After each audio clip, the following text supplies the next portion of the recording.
Tem aqui. Obrigado, viu? Bom dia. As mães presentes, o meu feliz Dia das Mães.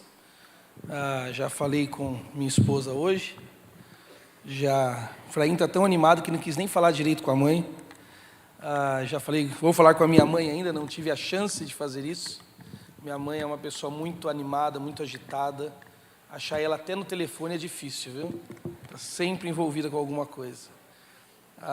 Mas que bom poder estar aqui, partilhar desse tempo com vocês. Eu quero te convidar a abrir sua Bíblia comigo em Mateus capítulo 7, no Sermão da Montanha.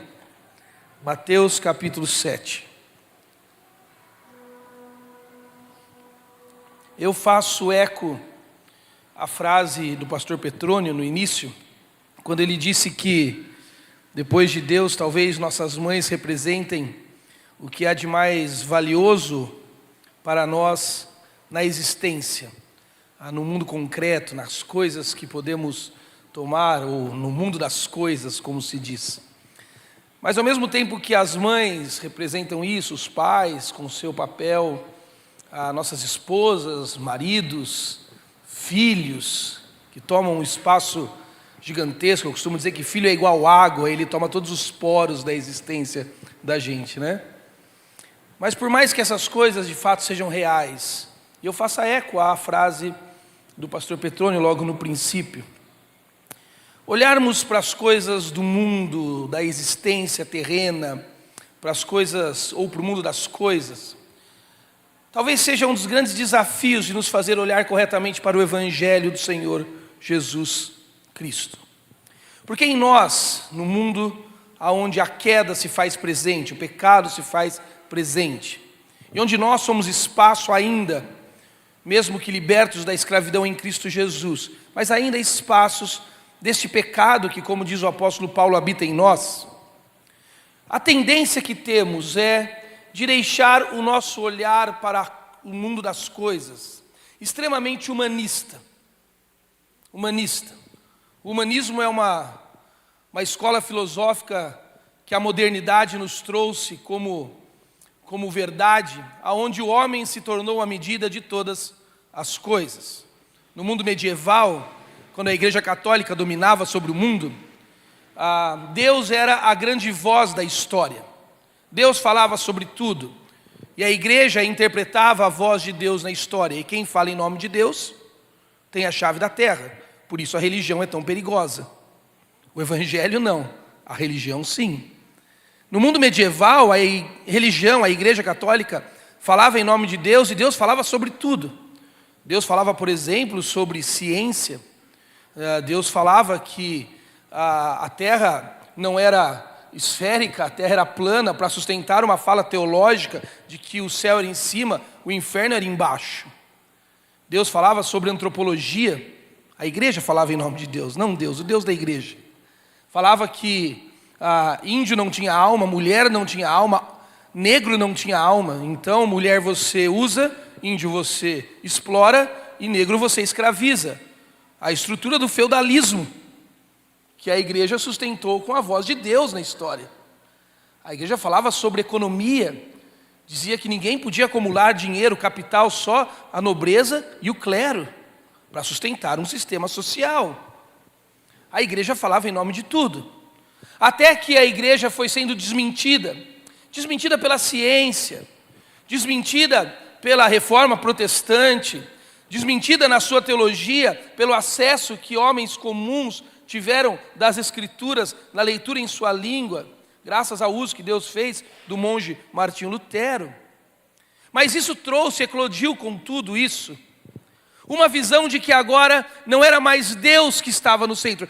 E eu não estou defendendo esse Deus da Igreja Católica, o Deus medieval, o Deus que não é a voz dele, é a voz da interpretação da Igreja.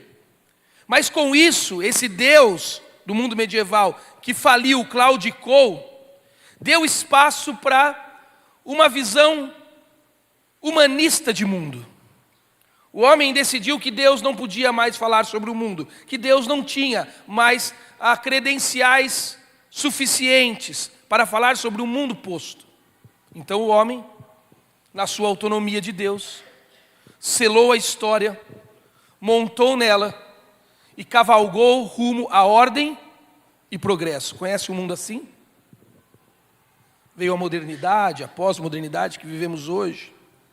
E a maneira como olhamos para o Evangelho de Jesus Cristo é extremamente tomado por essa visão humanista que os nossos corações receberam na história. De colocar o homem no centro da história e não Deus. E momentos como esses que comemoramos hoje, momento do Dia das Mães, momentos como o Dia dos Pais, momentos como os aniversários, os dias das crianças, que são excepcionais, coisas maravilhosas, lindíssimas de se fazer, também são mercadológicos, vamos combinar, não é? São mercadológicos também.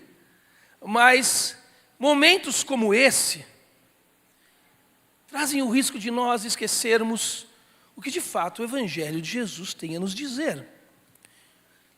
Porque o Evangelho de Jesus não é sobre nós. Nós não somos o assunto do Evangelho de Jesus. Aliás, nós temos essas visões extremamente movidas pelo humanismo, expressões que usamos como, por exemplo, Jesus morreu por mim. Jesus não morreu por mim. Jesus morreu por fidelidade ao próprio Deus eterno. E a fidelidade de Cristo me alcança. Eu não sou o foco de Jesus. Expressões como do tipo, Jesus, ele se moveu para me salvar. Jesus não está salvando indivíduos. Não há um lugar nas Escrituras, não há um ponto, uma página nas Escrituras que denuncie que Jesus tenha morrido por indivíduos. Jesus não está salvando indivíduos nas Escrituras. Jesus está salvando para ele um povo, do qual indivíduos fazem parte. O olhar salvífico na Bíblia sempre é em direção a um povo que Deus quer chamar de seu povo, e esse povo pode chamá-lo de seu Deus. Por isso, isso que fazemos hoje de manhã faz tanto sentido para nós. Por isso que você ficar na sua casa orando, lendo a Bíblia, sozinho, não te faz igreja de Jesus. Porque a igreja de Jesus, a salvação de Jesus, o Evangelho de Jesus se manifesta não em um indivíduo. Embora a experiência seja individual, mas a manifestação do Cristo, ela é coletiva, como vimos ontem à noite. Ela é num povo. É num povo.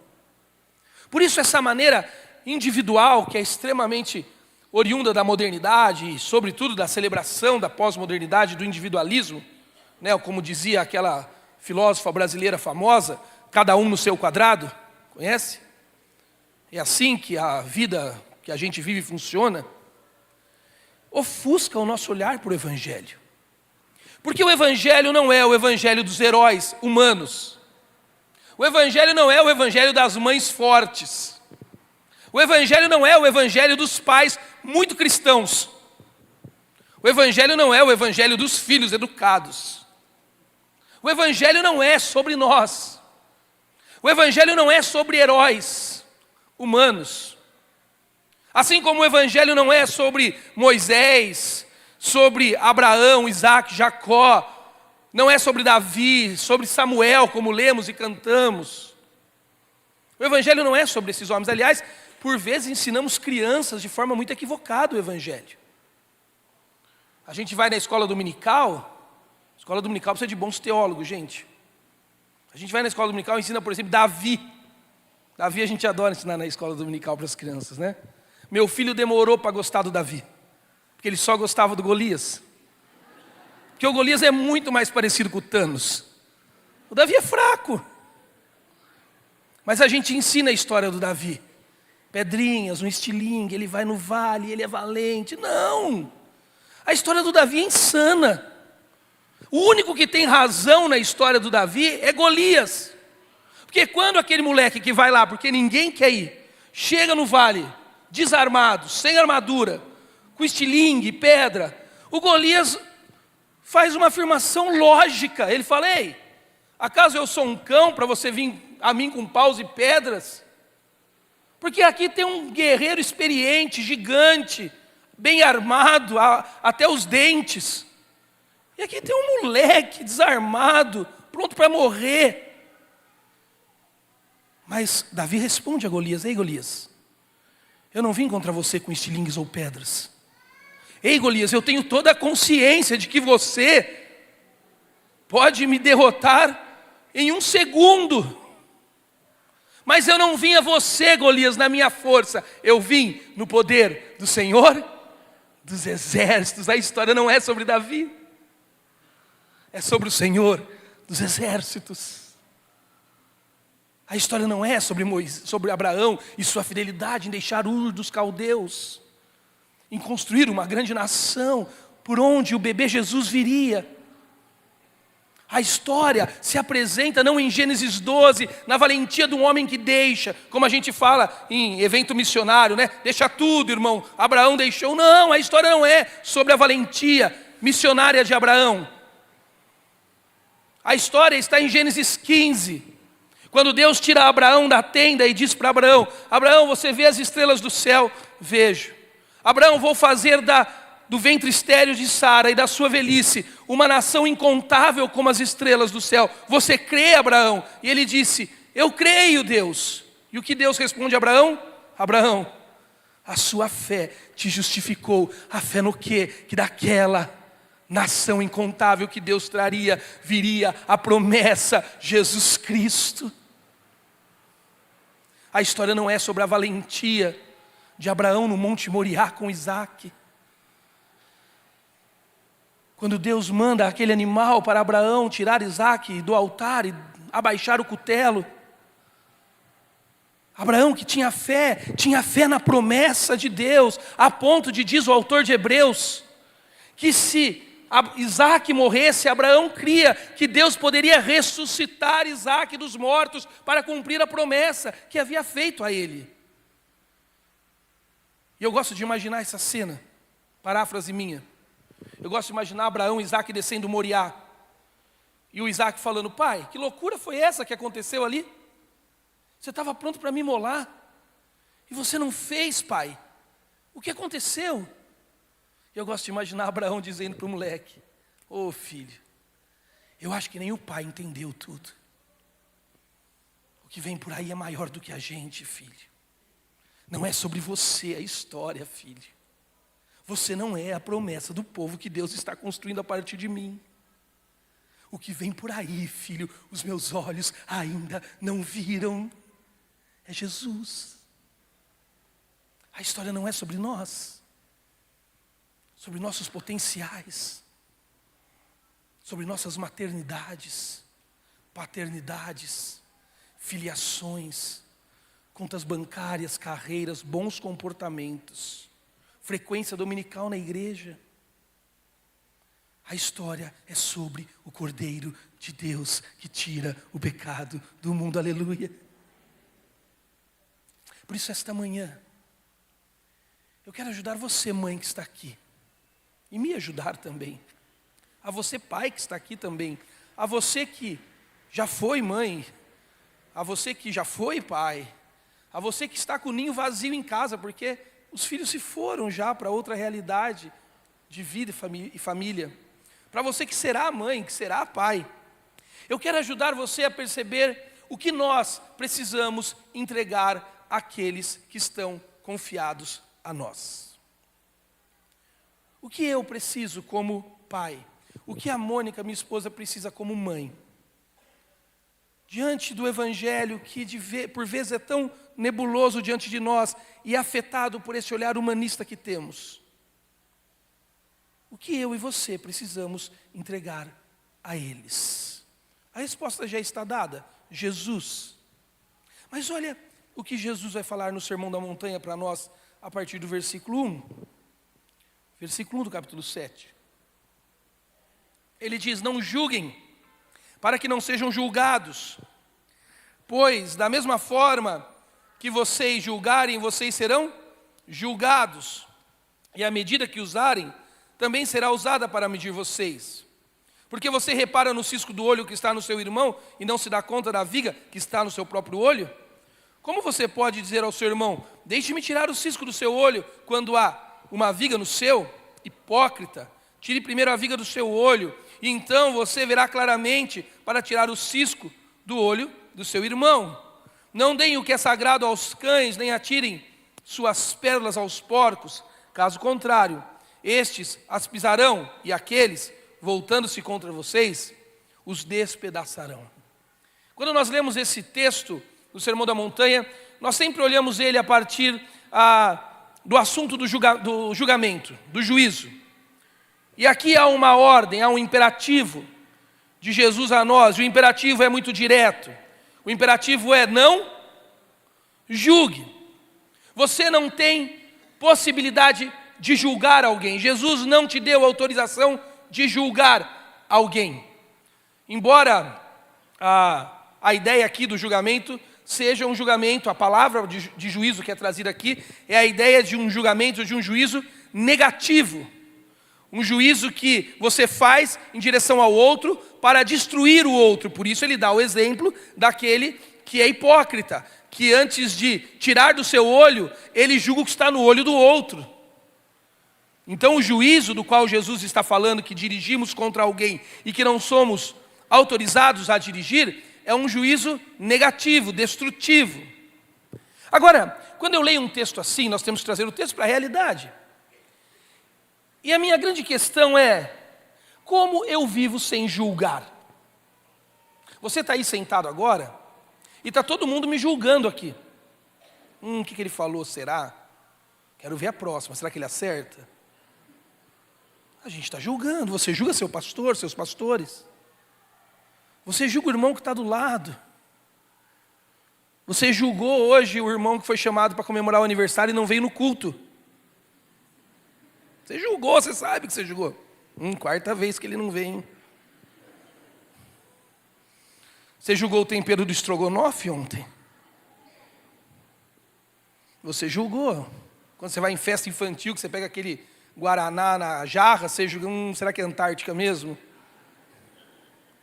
Você julgou. Você me julga quando eu falo que eu sou corintiano. Você julga o tempo todo, eu julgo, é impossível viver sem julgar. A gente julga a gente barbeira no trânsito.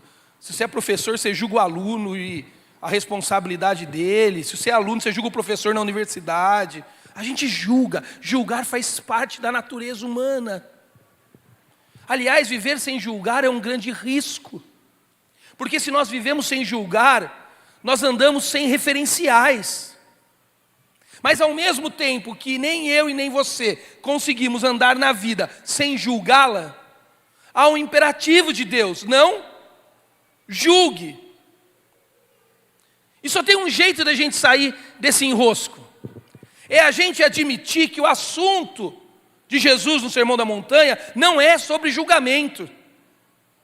Julgamento não é o assunto do texto. Julgamento é o exemplo por onde o assunto do texto se expressa.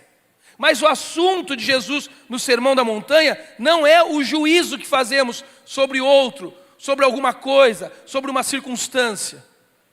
O assunto não é o juízo. O assunto não é o juízo. E a hipocrisia não é fruto de um julgamento. Porque julgamentos são inevitáveis.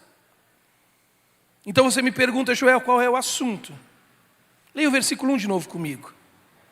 Não julguem para que vocês não sejam julgados. Pois, da mesma forma que vocês julgarem, vocês serão. Porque a medida que usarem, também será usada. Sabe qual é o assunto do texto? Você descobre? Sabe qual é o assunto do texto? Medida. Medida é o assunto do texto. É sobre medida que Jesus quer falar. O contexto todo vai nos dizer do capítulo 7. Medida é o assunto do texto. Jesus não está nos chamando para uma vida inerte ao julgamento, que se exclui de julgar, porque isso é impossível. Jesus está dizendo para nós, na ação de julgar, para que você não caia na hipocrisia maldita de julgar o outro de forma equivocada e até incoerente à sua própria história e natureza. Você precisa restaurar, você precisa talvez se apropriar de uma medida correta para o julgamento. Você pode medir, você pode julgar, você só não pode julgar sem a régua certa. Você pode julgar, você só não pode julgar sem o metro adequado. Eu posso julgar a minha esposa, eu a julgo todos os dias. Mas o convite, a ordenança, na verdade, de Jesus a mim, é que eu me dirija à Mônica e julgue a Mônica em uma régua de medida correta. E a régua de medida correta é Jesus Cristo. Esse é o assunto do texto. Nós estamos o dia inteiro julgando os nossos filhos. Eu julgo as notas dos meus filhos na escola. Eu julgo tudo que os meus filhos fazem. A pergunta que eu preciso fazer é qual régua de medir eu utilizo para julgar. Eu tenho uma filha mais velha que ela é a do meio e o pequeno, o mundo tem que acabar de barranco para eles morrerem encostados lá na escola. Mas a minha mais velha curte uma escola. E ela tinha um alvo na vida dela. O alvo dela era ter um boletim totalmente tomado de notas 10. Que alvo, né? Horroroso de vida. Só triste uma pessoa assim. E um dia ela conseguiu. E fomos buscá-la na escola e ela entrou correndo no carro, balançando assim o boletim. Consegui! Só tinha nota 10. E eu pronto para pegar o celular, postar, causar inveja nos parentes, estava pronto. A minha esposa olhou para ela e disse, quase que eu xinguei a Mônica, falei, acabando com a alegria da criança, né? A Mônica disse para ela, Ana, mas você conseguiu pela sua força, ou pela força de Cristo que habita em você? Porque se você conseguiu pela sua força, filha, isso não vale de nada, não tem valor algum. Eu posso julgar as notas da minha filha até para dizer, uau, que maravilha, filha. Mas eu preciso julgar pela régua certa, pela medida adequada. Esses dias atrás fui ao Rio de Janeiro, levei minha família toda comigo num evento. Aí fomos visitar um amigo na casa de amigos. E aí a minha esposa estava na cozinha com a nossa amiga e eu sentado na sala com o amigo. Na mesa da cozinha também sentado, e a gente conversando, e a minha filha do meio entrou gritando, falando que estava brigando com a mais velha. E aí falou de um problemão enorme que eu tenho certeza a minha esposa não ouviu, porque você não ouve tudo que criança fala, senão você não vive, né? E aí a Mônica olhou para Isabel e disse, Isabel, Jesus chamou você para fazer paz com a sua irmã? Ou para viver em guerra com ela? E a Isabel disse, para viver em paz, mãe. E a Mônica disse, então vai, filha, faz, você não precisa de mim. E ela foi. Aí nossa amiga olhou para a Mônica e disse, Mônica, a Isabel entendeu? E a minha esposa deu uma resposta teológica tremenda. Ela disse, não, claro que ela não entendeu tudo que eu falei. Mas eu preciso falar assim mesmo, porque se eu não falar sobre Jesus, só vai sobrar a minha opinião. E ela não vale muito. Porque ela é julgadora. E eu preciso achar uma régua correta, uma medida exata. E aí você diz, Joel, mas agora você me colocou num problemão. Porque eu julgo a vida diariamente. Não posso parar de julgá-la. Mas eu tenho que achar uma medida certa para julgar. Como eu faço para achar essa medida, Joel? Que bom que a Bíblia nos ajuda. Ela não nos deixa órfãos das perguntas que fazemos. Verso de número 7. O que você faz para se apropriar da medida? Como começa o verso 7? Olha que simples, pede. Pede a medida. Pede e será dado. Busque e encontrarão. Batam e a porta será aberta. Pois todo o que pede, recebe, o que busca, encontra, e aquele que bate, a porta será aberta. É sobre medida o assunto do texto. Isso aqui na mão de alguém mal intencionado, com gelo seco no palco, com uma guitarra distorcendo no fundo, parece que Deus deu um cheque em branco para a gente receber o que quiser na vida. Pede, recebe. Bate, a porta abre. Busca e você encontra. Isso num culto sapatinho de fogo faz você dar a chave do carro. Mas não tem nada a ver com isso o texto.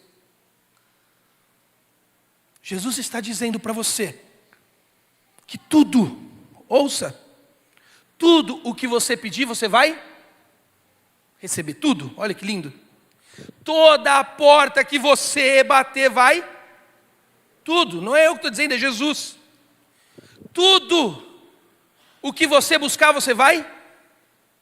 Desde que você peça, bata e busque segundo a medida que é Jesus Cristo. Eu tenho descoberto que nada daquilo que eu peço para os meus filhos, Deus tem recolhido a mão. Nada daquilo que eu busco para os meus filhos, Deus tem deixado de entregar. Todas as vezes que alinhado às intenções dEle, eu busco segundo a medida dEle. Estão me entendendo? Por isso que o texto continua. Qual de vocês, se o seu filho lhe pedir pão, você vai dar uma pedra? Se pedir peixe, vai dar uma cobra? Aí ele fala de uma teologia profunda nas Escrituras, que é a nossa decadência. Ele fala assim, até você e eu que somos maus, está vendo como não dá para ler a Bíblia pelo humanismo? Porque Jesus declara quem eu e você somos. Somos maus, nossos filhos são maus. Eles podem beber leitinho e dormir cedo, mas eles são pecadores. Se até nós, pais maus, sabemos dar coisas boas aos nossos filhos, não estamos dando pedra no lugar de pão e cobras no lugar de peixe, quanto mais o Pai de vocês que está nos céus dará coisas boas aos que lhe pedirem. Jesus está pronto para entregar aos nossos filhos todo o pão celestial, todo o alimento que sustenta para a eternidade. Jesus está pronto de abrir todas as portas das suas boas intenções aos nossos filhos.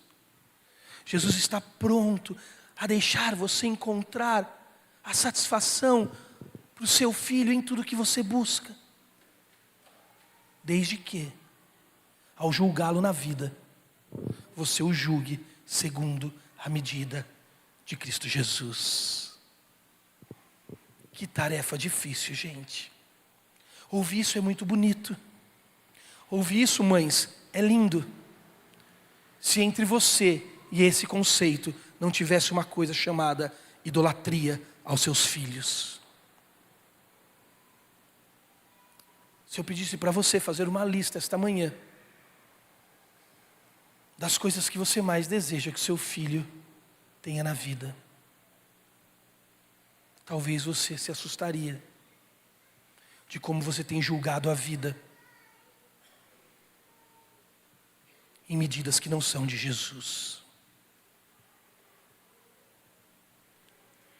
Já viu como nós pais, quando vamos falar sobre os nossos filhos, nós sempre falamos da formação que eles têm, das famílias que eles têm.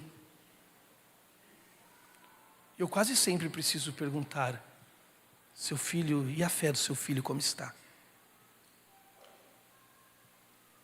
Nós precisamos aprender a desejar para os nossos filhos aquilo que Jesus deseja. Eu quero que os meus filhos tenham bons cursos universitários, se até chegar lá ainda a universidade existir. Eu quero que os meus filhos tenham bons trabalhos, seja lá que trabalho for esse daqui 10 anos, que está bem estranho. Eu quero que os meus filhos casem bem, mas eu nem sei se eles casarão. E a satisfação deles não está no casamento. Eu quero que os meus filhos me deem netos, não muitos, mas eu quero. Eu quero tantas coisas para os meus filhos. Eu quero saúde para os meus filhos. Ah, como eu quero. Mas a pergunta que eu, pai, você, mãe, precisamos fazer hoje é o que Jesus quer para os seus filhos? Qual é a medida? Quando eu era bem jovem ainda sou bem jovem, mas mais, e nós estávamos esperando a nossa segunda filha. 2 jovenzinhos casados com uma filha já de quase 2 aninhos e uma bebê chegando. Totalmente perdido a gente. Eu me lembro que na noite anterior ao parto da Mônica, a nossa casa estava bem agitada, arruma a mala e ajeita com quem a Ana Luísa ia ficar, avô tem que vir, vó tem que vir, a gente ia ficar no hospital 3 dias. E a casa estava muito diferente da rotina. E a minha filha sentiu isso, a Ana Luísa, com menos de 2 aninhos. E ela naquela altura já deitava de noite, dormia, acordava no outro dia, mas naquela noite ela ficou inquieta e não conseguia dormir. E nós tivemos que gerar um processo da Mônica começar a deixar a Ana Luísa, levá-la para a mamadeira, tirá-la do peito, porque ia vir outra filha. Isso que é difícil ter filho um atrás do outro, né? E a Ana Luísa já não estava mamando mais na Mônica e há pouquíssimo tempo. Mas ela não pedia mais. Na verdade, ela curtia a mamadeira é muito mais fácil, né? Naquela noite ela estava muito agitada. Eu fui até o quarto, deitei do lado dela. A Mônica estava dormindo. E aí eu falei, o que foi, filha? Por que você está assim? O papai está aqui. E ela virou para mim e disse assim, quer mamar na mamãe. E ela não tinha mais pedido, já fazia alguns meses que ela não pedia. E eu entendi naquele momento que ela estava assustada. Que ela estava percebendo que ela ia ter que dividir a mãe com alguém. Que a mãe estava distante aqueles dias para cuidar de coisas que eram necessárias. E naquele momento eu tive vontade de dizer para minha filha, filha, fique em paz, vai dar tudo certo. Mas essas não são as minhas, não são as intenções de Jesus, são as minhas. Eu não sei se vai dar tudo certo. Eu não sei nem o que vai acontecer no hospital amanhã. Que é o nosso problema. Crente faz muito isso, vai no velório e fala para a viúva que está na beira do caixão, perdeu um marido novo. Fala, irmã, fique em paz, vai ficar tudo bem. Não vai. Não vai ficar bem. Ela vai voltar para casa, vai ter vazio, a finança vai apertar. Não vai ficar bem. Diga para ela, nós vamos estar lá quando ficar difícil. Porque vai ficar difícil. Ficar bem é dar a sua intenção para ela de se esquivar. Eu olhei para Ana Luísa naquela noite e eu falei, filha, certo de que ela não estava me entendendo em nada, eu precisava falar para mim. Eu falei, filha, eu sei que está difícil, está diferente a nossa casa esses dias. Eu sei que você deve estar assustada, filha. Eu sei que a Bebel está vindo amanhã. E a gente não sabe, a minha filha tinha sido diagnosticada com uma possibilidade da síndrome de Down, a Isabel. Então a nossa casa estava muito conturbada. Os nossos corações estavam muito pesados. Ela não veio com a síndrome, mas isso mudou muito a nossa vida e o nosso coração naquela época. E aí eu disse para ela, o papai também está com medo. O papai também está assustado. O papai também está com dificuldade de dormir, filha. Ela me ouvindo assim. E eu disse para ela, e talvez chegue uma hora, filha, que o papai e a mamãe não vai conseguir te amar tanto quanto você merece. Que o papai e a mamãe não vai ser tão bons pais como você precisa. Mas o papai quer dizer uma coisa para você, filha. E ela ali me olhando assim.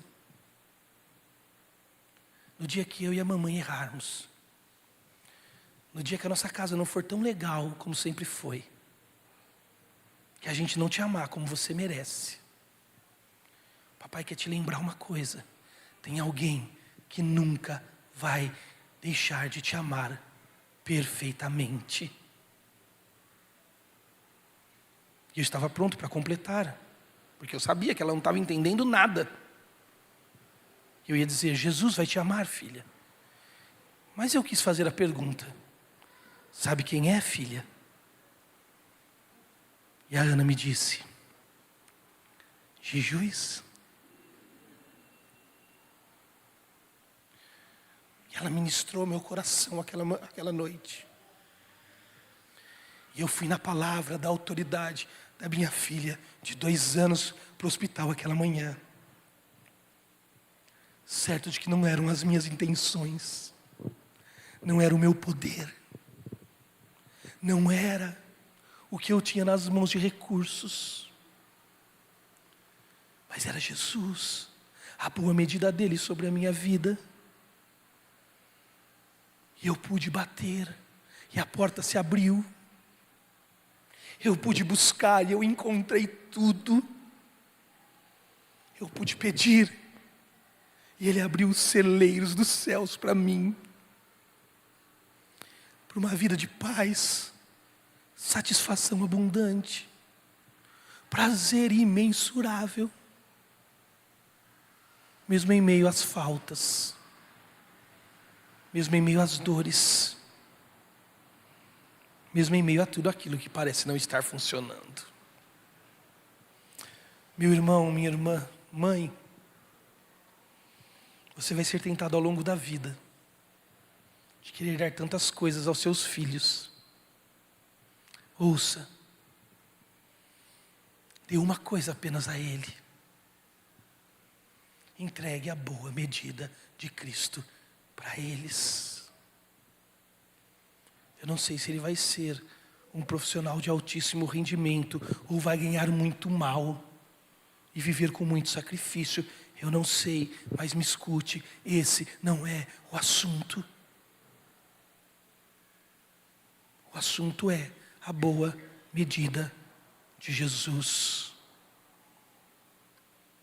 E para terminar, nós lemos aqui no culto hoje, como corpo, o texto de Samuel, no começo do livro de Samuel, quando o povo de Israel estava naquele problemaço, porque o povo tinha parado de buscar a Deus, a ponto de Josué, o líder do povo, ter dito aquilo que também cantamos aqui, ter dito para todos: olha, quer saber? Eu não vou mais liderar vocês como tribos, cada tribo faça o que quiser, porque eu e a minha casa serviremos.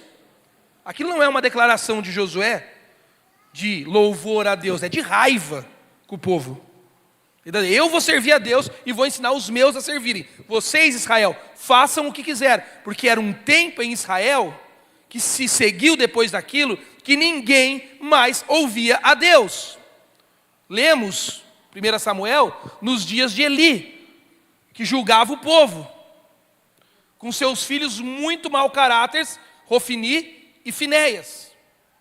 E naqueles dias, quando Deus precisava criar um canal no meio do povo para trazer a sua medida para Israel, que era Jesus, sabe o que Deus fez? Levantou uma mãe, uma mulher, Ana, casada com um Dom Juan, Eucana. Aquele era um Dom Juan da maior qualidade. Eucana tinha Ana e Penina, sua outra esposa. Ah, Joel, poligamia é permitido? Não, aí você pergunta na gerência quando chegar lá, tá bom? Naquele momento Deus administrou o caos na história. Penina tinha muitos filhos, Ana, estéril. Mas Eucana era um Dom Juan. Quando eles subiam ao templo para adorar, ele dava a medida dobrada do sacrifício para Ana, em relação a Penina e os filhos que ele tinha com Penina. Porque diz o texto, ele amava a Ana. Chega uma hora que ele até diz para Ana, uma poesia linda, né? Ele diz: Ana, acaso não sou para você melhor do que 10 filhos?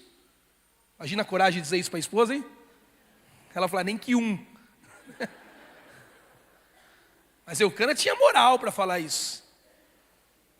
Quando eles estão no templo, Ana ora, Eli inclusive acha que ela está bêbada, embriagada. Ela diz, não, eu só sou angustiada, Eli. Eu quero um filho. E Deus dá um filho a Ana. Depois dá mais 6 filhos. E ele dá um filho a Ana, de acordo com a promessa que ela faz a Deus. Deus, se o Senhor me der um filho, eu vou fazer um voto de Nazireu para ele. E vou colocar ele no templo, para morar com Eli, para servir a Deus. Ele nasce, o pequeno Samuel, é desmamado, é levado ao templo para morar com Eli. Naqueles dias, Deus havia rejeitado Eli, sabe por quê? Porque Eli, ao invés de adorar a Deus, idolatrou seus filhos. seus filhos mau caráteres. Eli não os disciplinava, Eli não os impedia de fazer o que fazia. E Deus disse a Eli: você me rejeitou para ficar do lado dos seus filhos, Eli. Por isso eu vou te rejeitar agora. E uma das noites, quando Samuel já tem por volta de 8 anos de idade, Samuel nunca tinha ouvido a voz de Deus. Deus vai ao quarto de Samuel e diz: ei, Samuel. Samuel acorda assustado, um menino de 8 anos, vai até o quarto de Eli e fala: Eli, o Senhor me chamou? Ele fala: não, moleque, volta a dormir, para de me incomodar. E ele volta. Na segunda vez, ele vai ao quarto de novo: o Senhor me chamou? Ele fala: não, volta a dormir, Samuel. Pela terceira vez, quando ele vai ao quarto de Eli, olha a vergonha de Eli. Ele fala: entendi, Samuel. É Deus que está falando com você, menino. Israel tampou os ouvidos para Deus. Os meus filhos impediram o canal de Deus em Israel. A minha idolatria aos meus filhos fez com que Deus me desprezasse, me rejeitasse e não mais falasse a Israel por meio de mim. Sabe o que Deus está fazendo, Samuelzinho? Ele escolheu um moleque de 8 anos, fruto de uma mãe que conhece a medida de Jesus, para falar de novo com Israel. Mães que julgam seus filhos não pelas suas medidas, mas pela medida de Cristo. Pais que julgam seus filhos, seus casamentos, se colocarão ou colocarão pessoas em lugares estratégicos e necessários na história, para que a voz de Deus se revele por meio deles. Israel estava na história, não para fazer uma religião, construir um templo e sacrifícios. Israel estava na história para didaticamente contar ao mundo que um dia o sacrifício perfeito viria, Jesus Cristo, a boa medida de Deus no mundo. Ninguém mais ouvia, até que um dia, uma mãe temente a Deus, com medida certa, colocou uma criança no meio do pecado de Israel, para que Deus voltasse a agir no meio daquele povo. Pai, mãe, meus amigos, eu faço esse mesmo desafio a mim. Traga aos seus filhos a boa medida de Jesus. Sabe quando você está tendente a falar para o seu filho, tentado a falar assim: filho, fique em paz, o melhor de Deus ainda está por vir na sua vida. Não, não está. O melhor de Deus já veio. É Jesus Cristo de Nazaré. Deixa eu orar por você. Senhor Jesus, louvo ao Senhor por esta manhã. Louvo ao Senhor por tudo que o Senhor é, apesar daquilo que faz. Louvo ao Senhor porque o Senhor é medida e medida boa, que mede a história, que mede as intenções, que mede as motivações, que mede as ações. E nos perdoa todas as vezes que nos colocamos como medida no lugar do Senhor.